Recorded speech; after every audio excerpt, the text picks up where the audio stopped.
Hello नमस्कार friends, आप सभी का आपके अपनी यूट्यूब चैनल AV97 क्लासेज में आपका हार्दिक स्वागत है। आज के इस सेशन में NCERT साइंस कक्षा 10 जो अध्याय नंबर 6 है जैव प्रक्रम, जो ये पार्ट नंबर 4 हमारा रहेगा। आज इसमें जितने भी इम्पोर्टेंट क्वेश्चन रहेंगे हमारे एग्जाम बोर्ड के लिए वो हम डिस्कशन करेंगे आज की सेशन में। आज के इस सेशन को हम शुरू करते हैं ज़्यादा समय खराब ना करते हुए। तो आज हमारा जो क्वेश्चन है, ग्लूकोज के ऑक्सीकरण से विभिन्न जीवों में ऊर्जा प्राप्त करने के विभिन्न पथ क्या है।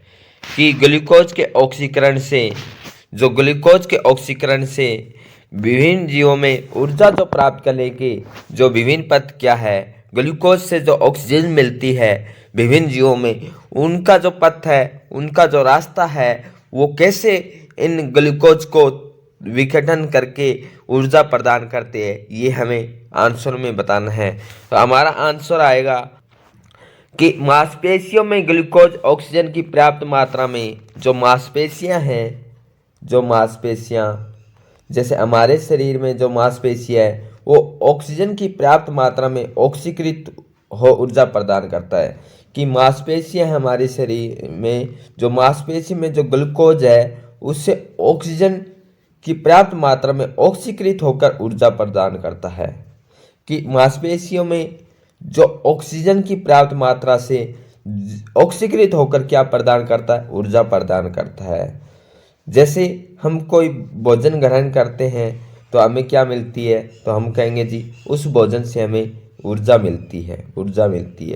तो इसी तरह जो ग्लूकोज है, ग्लूकोज क्या है, जिसमें ऑक्सीजन है, ऑक्सीजन क्या है, ऑक्सीकृत होकर क्या प्रदान करेगी, ऊर्जा प्रदान करती है। तो ऑक्सीजन की कम मात्रा होने पर विश्लेषित होता है। ऑक्सीजन की कम मात्रा हो जाती है तो क्या है, हमें हमारे मांसपेशी में क्रैम्प आते हैं। ज़्यादातर जब कोई खिलाड़ी है और कोई खेल रहा है तो उसकी मांसपेशियों में क्या है, खिंचाव आता है। मांसपेशियों में क्या आता है, खिंचाव आता है। तो क्वेश्चन पूछा जाता है कि अगर कोई खिलाड़ी के मांसपेशियों में खिंचाव आता है तो कौन सी अम्ल की कमी से आता है, तो हम कहेंगे लैक्टिक अम्ल की कमी से आता है। लैक्टिकल अम्ल की कमी से एक खिलाड़ी की मांसपेशियों में जो क्रैम्प आते हैं, खिंचाव आते हैं, वो ऑक्सीजन की कमी के कारण आते हैं। तो हमारा जो यहाँ पॉइंट रहेगा कि मांसपेशियों में ग्लूकोज ऑक्सीजन की पर्याप्त मात्रा में ऑक्सीकृत हो ऊर्जा प्रदान करता है, ऊर्जा प्रदान होती है, और ऑक्सीजन की कम मात्रा होने पर विश्लेषित होता है। तो हम कहेंगे जी ऑक्सीजन की कम मात्रा होने पर मांसपेशियों में खिंचाव आता है, और मांसपेशियों में जो है कौन सा अम्ल पाया जाता है, लैक्टिकल अम्ल पाया जाता है। हमारा ये क्वेश्चन यहाँ क्लियर हुआ। ये पॉइंट, जीवों की कोशिकाओं में ऑक्सीकरण पथ निम्न है। जीवों में जो कोशिकाओं की जो है ऑक्सीकरण है वो अलग अलग पथ, अलग अलग रास्ता है जो अब ऊर्जा प्रदान करते हैं। कि एक तो है हमारा आएगा पॉइंट वायवीय श्वसन, जिसमें ऑक्सीजन उपस्थित होती है। ऑक्सीजन की मौजूदगी में जो ऊर्जा प्रदान की जाती है वायवीय श्वसन है। ऑक्सीजन की अनुपस्थिति, ऑक्सीजन के बिना जो ऊर्जा प्रदान होती है उसमें क्या होगा, और ऑक्सीजन की कमी से कौन सा मांसपेशियों में खिंचाव आता है। इससे हमारे 3 पॉइंट यहाँ बनेंगे इस क्वेश्चन में। तो पहला है हमारा वायवीय श्वसन। इस प्रक्रम में जो वायु श्वसन, इस प्रक्रम मतलब जो इस प्रक्रम में जो हम ऑक्सीजन लेंगे उसमें ग्लूकोज को खंडित करके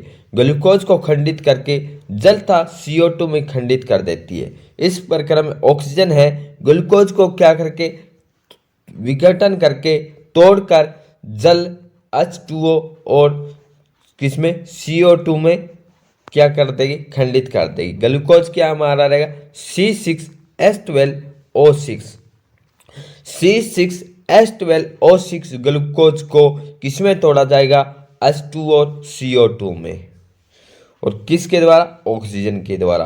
तो ऑक्सीजन की उपस्थिति में ग्लूकोज को जल था CO2 में खंडित कर देती है। वो कौन सी विधि होगी, वायवीय श्वसन में होगा।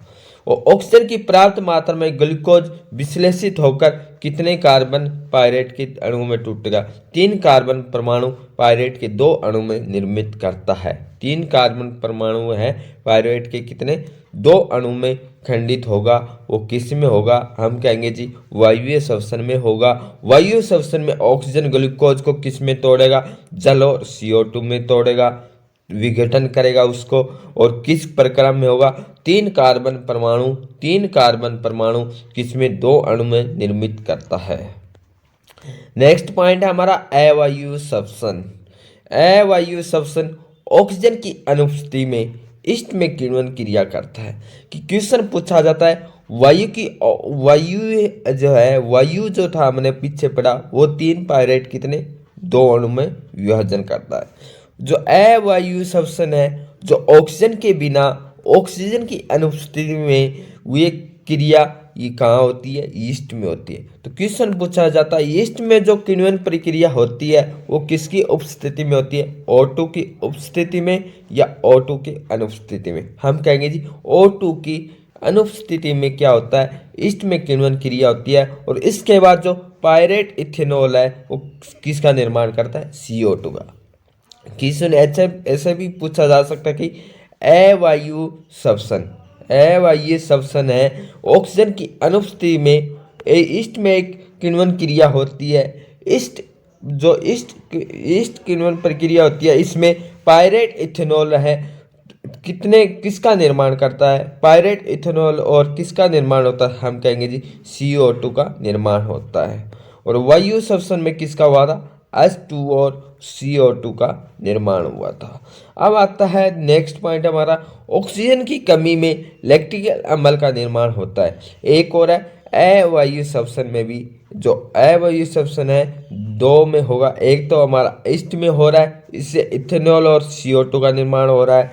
एक दूसरा है हमारे शरीर में जब अवायवीय होता है क्रिया होती है, जब ऑक्सीजन की अनुपस्थिति में होता है तो मांसपेशियों में खिंचाव आता है, क्रैम्प आता है मांसपेशियों में।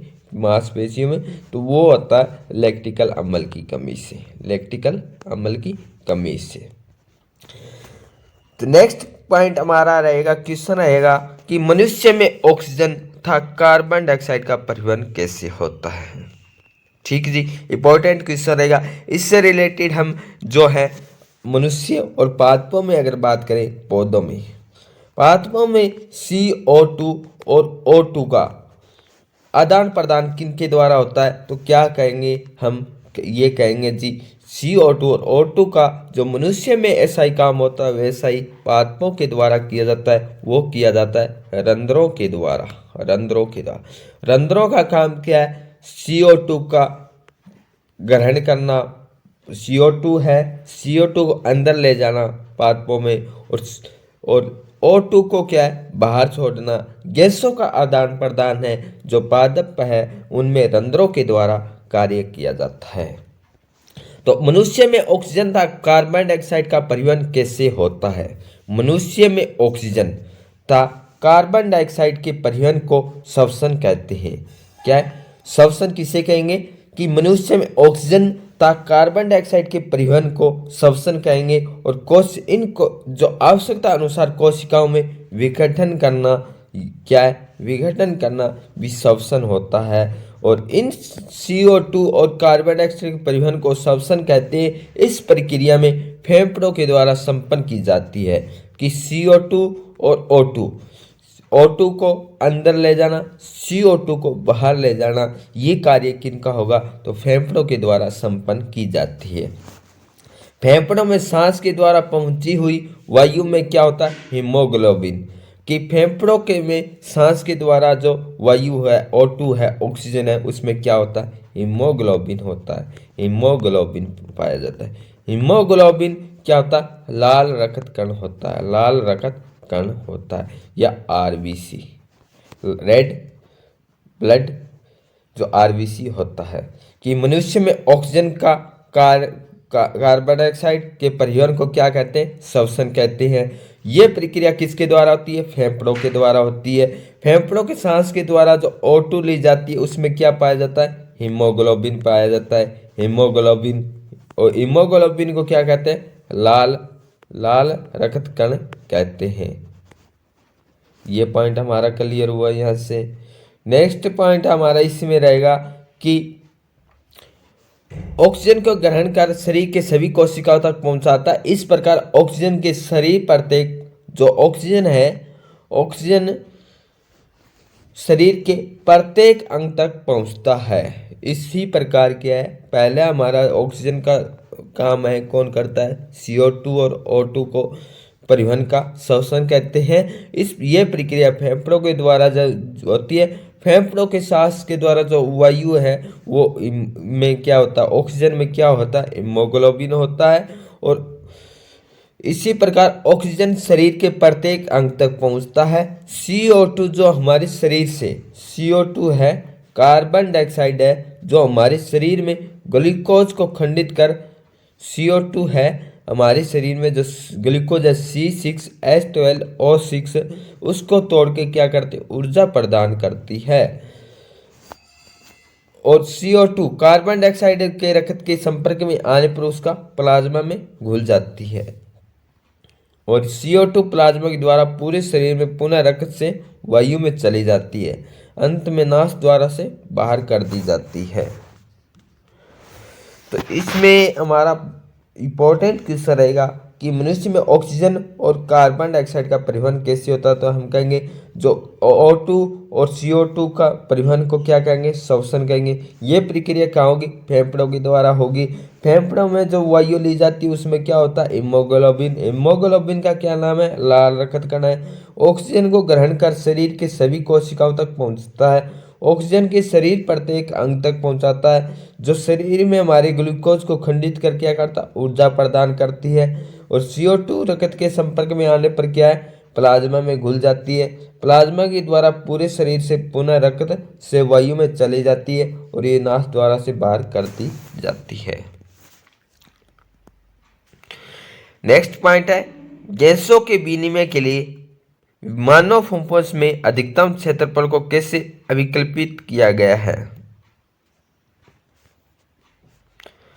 कि गैसों के विनिमय में गैसों का जो आदान प्रदान है उसमें मानव फुफ्फुस में अधिकतम क्षेत्रफल कैसे अभिकल्पित किया गया है? मानव फुफ्फुस छोटी छोटी नलियों में बंटा होती है। श्वसनिकाओं के बाद अंत में काय होती है, जिनकी संरचना गुब्बारे के समान होती है। क्वेश्चन पूछा जाता है जो कुंपिका है श्वसनी, उनकी जो संरचना किसके समान होती है? तो गुब्बारों के समान होती है। ये फुफ्फुसी क्या होती है? छोटी छोटी नलियों में बंटी हुई होती है। कुंपिका ही गैसों के परिवहन को सरल बनाती है। कौन है गैसों के परिवहन को सरल बनाती है? कुंपिका ही बनाती है। और एक विशाल क्षेत्र है, एक कैसा विशाल क्षेत्र है। नेक्स्ट क्वेश्चन हमारा है कि मानव में वहन तंत्र के घटक कौन कौन से हैं? मानव में जो वहन तंत्र है वो के घटक कौन कौन से? इन घटकों के क्या कार्य है? मानव में वहन तंत्र के जो प्रमुख घटक है वो है हृदय। क्या है जी? हृदय, रुधिर और रुधिर वाहिकाएं। मानव में वहन तंत्र के प्रमुख घटक कौन से? हृदय, रुधिर और रुधिर वाहिकाएं। हृदय क्या? एक पंप की तरह रक्त का शरीर के विभिन्न अंगों से आदान प्रदान करता है। हृदय है क्या? एक पंप की तरह है। हृदय क्या? एक पंप की तरह है, शरीर के विभिन्न अंगों से आदान प्रदान करता है। कौन करता? हृदय करता है। रुधिर, रक्त में कितने कण होते? 3 कण होते हैं रक्त में। इनका तरल माध्यम क्या है? प्लाज्मा है। तरल जो माध्यम है, तरल माध्यम है वो क्या? प्लाज्मा है। रुधिर में कितने? 3 रक्त कण होते हैं, उसमें एक होता है तरल माध्यम जो जिसे कहते हैं प्लाज्मा। रक्त शरीर में CO2 भोजन तथा जल, ऑक्सीजन, अन्य पदार्थों का वहन करता है। कि जो प्लाज्मा है और रक्त है, रक्त कितने टाइप का है? 3 भाग में बंटा हुआ है, 3 कण होते हैं इसके। पहला कण है हमारा प्लाज्मा, दूसरा है RBC, तीसरा हमारा WBC, श्वेत कणिकाएं, लाल रक्त कणिकाएं और प्लाज्मा।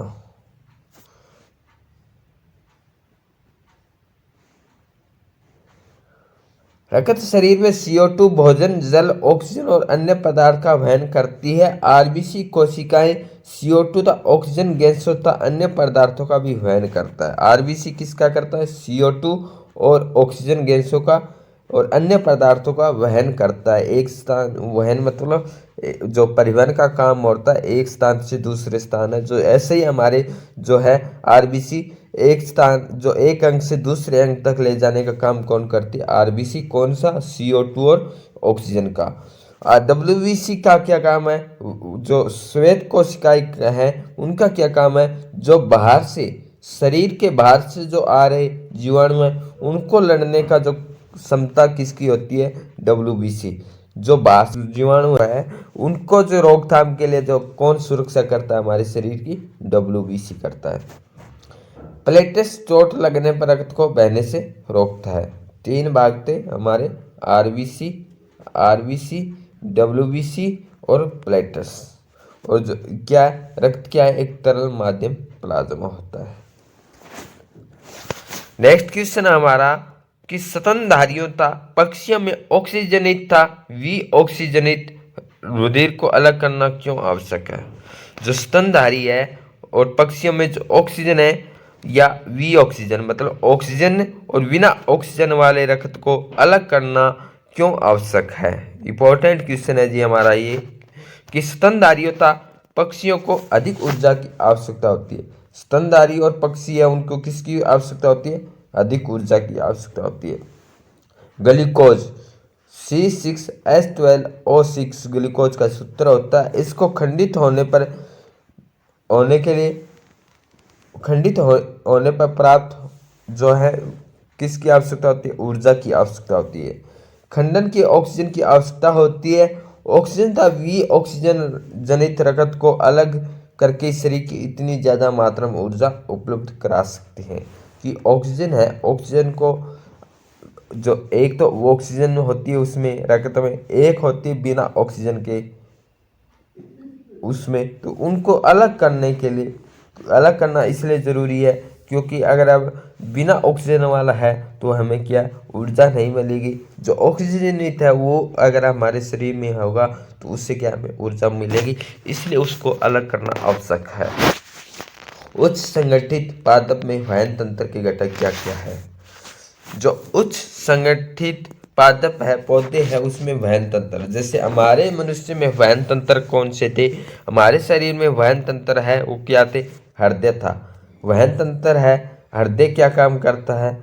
हृदय क्या काम करता है? और दूसरा क्या है हमारा वहन तंत्र? रुधिर और रुधिर वाहिकाएं। हृदय और रुधिर वाहिकाएं। तो इसी तरह पादपों में जो वहन तंत्र है वो क्या है? घटक जाइलम और फ्लोएम। वहन तंत्र के जो प्रमुख घटक है जाइलम और फ्लोएम। जाइलम का क्या काम है?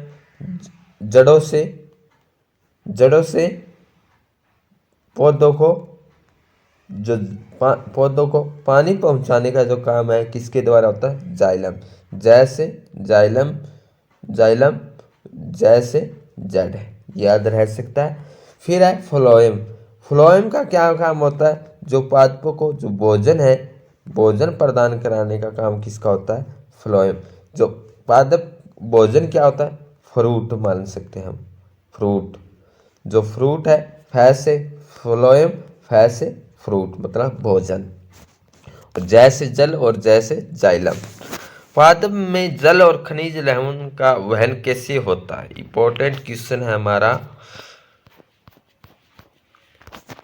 इंपॉर्टेंट क्वेश्चन रहेगा कि जो पादपों में जल और खनिज लवण का वहन कैसे होता है? अभी हमने देखा था कि एक तो हमारा जाइलम होता है।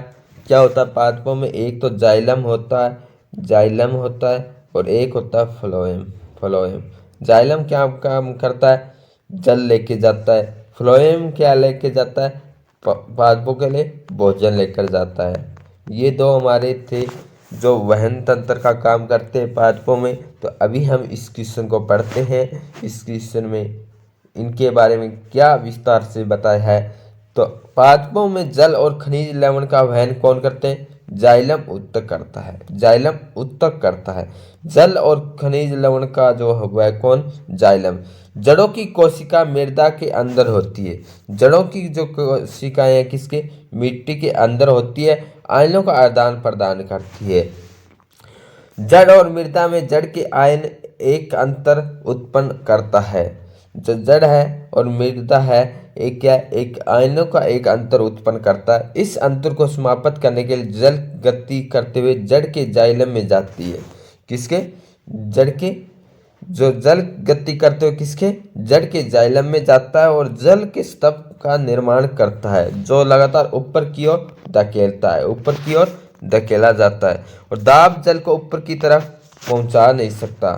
पत्तियों के द्वारा वाष्पोत्सर्जन किया जाता है। किसके द्वारा किया जाता है? पत्तियों के द्वारा। जल की हानि होती है। तो क्वेश्चन पूछा जाता है, जो जल की हानि होती है पौधों में, जल की हानि वो किसके द्वारा होती है? वाष्पोत्सर्जन के द्वारा होती है, जो जल के जड़ों में उपस्थित कोशिकाओं के द्वारा खींचता है। वाष्पोत्सर्जन कर्षण जल की गति के लिए महत्वपूर्ण बल होता है। वहन तंत्र हमने पढ़ा। जल है कौन लेके जाता है? जाइलम लेके जाता है। जाइलम कहाँ? जड़ों की कोशिकाएं और मृदा के अंदर होता है और आयनों का आदान प्रदान करता है। मृदा के जड़ आयन एक अंतर उत्पन्न करते हैं। इस अंतर को समाप्त करने के लिए जल गति करते हैं, जाइलम में जाता है जड़ और जल के स्तंभ का निर्माण करता है और क्या करता है? ऊपर की ओर धकेलता है। यह दाब जल को ऊपर की तरफ पहुंचा नहीं सकता। पत्तियों के द्वारा वाष्पोत्सर्जन क्रिया द्वारा जल की हानि होती है। जल की जड़ों में उपस्थित कोशिकाओं द्वारा खींचता है। वाष्पोत्सर्जन जल की गति के लिए महत्वपूर्ण बल है। नेक्स्ट क्वेश्चन है, पादपों में भोजन का हस्तांतरण कैसे होता है? तो पत्तियां भोजन तैयार करती है। जो पादपों में भोजन का है कौन करती है? पत्तियां तैयार करती है। तो क्वेश्चन भी पूछा जाता है, जो पादपों की जो खाद्य फैक्ट्री है किसे कहते हैं? तो पत्तियां कहते हैं। पत्तियों में भोजन हस्तांतरण पूरे पौधे में किसके द्वारा होता है? फ्लोएम के द्वारा होता है। और जल किसके द्वारा होता है? जाइलम के द्वारा होता है। तो आज जो हमने इम्पोर्टेंट क्वेश्चन थे वो हमने डिस्कशन किए हैं। नेक्स्ट क्वेश्चन है, नेक्स्ट जो ये क्वेश्चन है हम नेक्स्ट क्लास में डिस्कशन करेंगे। जो साथी जो फ्रेंड्स इस सेशन में पहली बार आए हैं तो इस चैनल को ज्वाइन जरूर करें और लाइक शेयर कमेंट सेशन में ज़रूर बताएं क्लास कैसी रही। Thank you all of you. जय हिंद, जय भारत, जय हरियाणा।